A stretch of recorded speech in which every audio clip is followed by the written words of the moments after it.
Staying in Gabon, of course, guests are already arriving at the presidential palace in Libreville for the swearing-in of the general as a transition president. Now, the head of the elite Republican Guard led officers in a military coup against President Ali Bongo Ondimba, moments after he was proclaimed victor in last month's presidential election, a result branded a fraud by the opposition.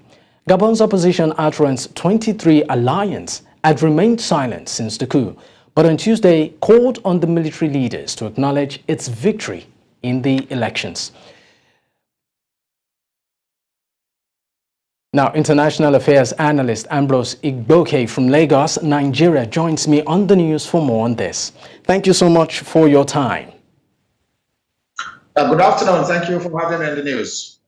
All right, now what we can actually see on the screen is actually, we understand that the swearing in has actually commenced, like you can see there on the screen. And earlier, the new general or the new leader actually did say quite a number of things. And well, will I say the surprise of many, enjoyed some sort of cheering ovation. What is the future for Gabon now?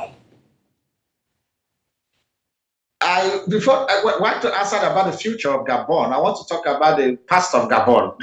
The past of Gabon was weak, has been very bleak over the years, because Gabon has really suffered consequences of misrule from the days of its independence up to the days of the coup in 1963, the days of Omar Bongo, the days of his son Ali Bongo, and unfortunately trying to perpetuate their dynasty in power. And that was what gave rise to the coup. It is unfortunate that Africa is suffering from this. The future of Gabon is not predictable from now, because we don't actually know what the military leaders will bring onto the table. Experience has shown that after the euphoria of coup or leadership change in Africa, most of the time, give it 1 or 2 years, the euphoria dies down.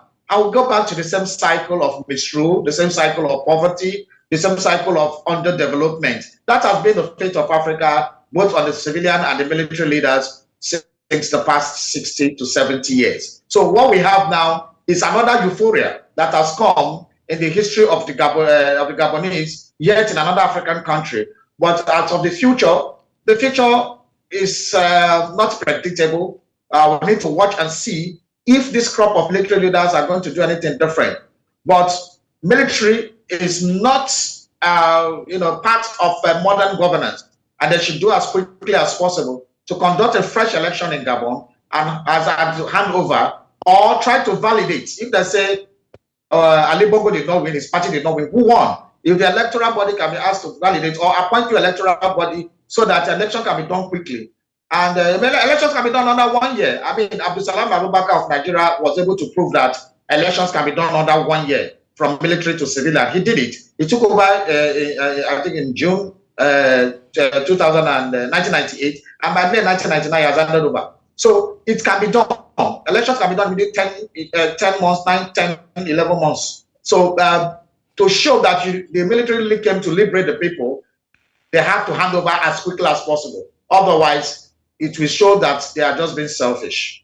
All right, now for our viewers at home, we just showed you a while ago a live feed from Gabon, where the new general, has been sworn in. There you can see the general there, draped, of course, in the red uniform attire, having, of course, conversations there with an official of government. Well, there you have it. And now back to you, of course, Ambrose. Let's get into it. Let's talk about the implication of this on the country's relationship with the international system. We know that they've opened their borders, meaning that they are open for business. I mean, what do you see becoming the relationship, of Gabon with the international community now? Again, taken from precedents, the international community, both in Africa continents and in the West and other communities, have always shown that military has been accepted in Africa. Though being an aberration in governance in Africa, somehow the international community seems to look the other way when it comes to the military. Since the coups of the 1960s, where there was an avalanche of coups in Africa overthrowing the independent politicians, people who got independence from most of African countries. The first crop of civilian politicians were, overthrown in the 60s. And unfortunately, the military, even the Organization of African Unity, OAU, and all those people accepted the military as part of people, and they were attending conferences, attending United Nations General Assembly meetings, attending all kinds of global meetings and continental meetings without any inhibition. So that shows that the military was accepted in Africa as a means of normal governance. So for this, I don't think anything will be different too, because over the years there have not been very strong sanctions against the military takeover and military rule in Africa. There have not been strong sanctions. All have been paper talk and all those kind of stuff. So I don't think anything is going to change. We are going to look up to Gabon to see whether they are going to severe.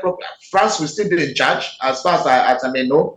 Their foreign reserve are with France. A lot of other things are with other countries externally. So Gabon itself does not have the economic wherewithal, power to be able to stand on its own without support from France and other people. So it's just about changing one puppet or the other. But again, when the Bongo family tried to make it a personal dynasty, that was the confusion. That's why the Gabonese people are rejoicing, because when you perpetuate dictatorship in terms of making it a dynasty, then it becomes a problem. So African leaders should learn, because that is always the excuse the military use: bad leadership, perpetuation in office, not sticking to the constitutional provisions of the countries, trying to twist the constitution to favor the personal whims and caprices of the leader. That has been the bane of Africa. African leaders should learn how to serve their tenure and go away and give room for other people to come in. This sit-tight habit of many African leaders is what has been prompting coups in the region, and it's very, very sad. We should learn how to advance in modern governance, because that is the way to go in the 21st century. All right, thank you so much for your time, Brice Oligui Nguema. Thank you very much for having me on this one.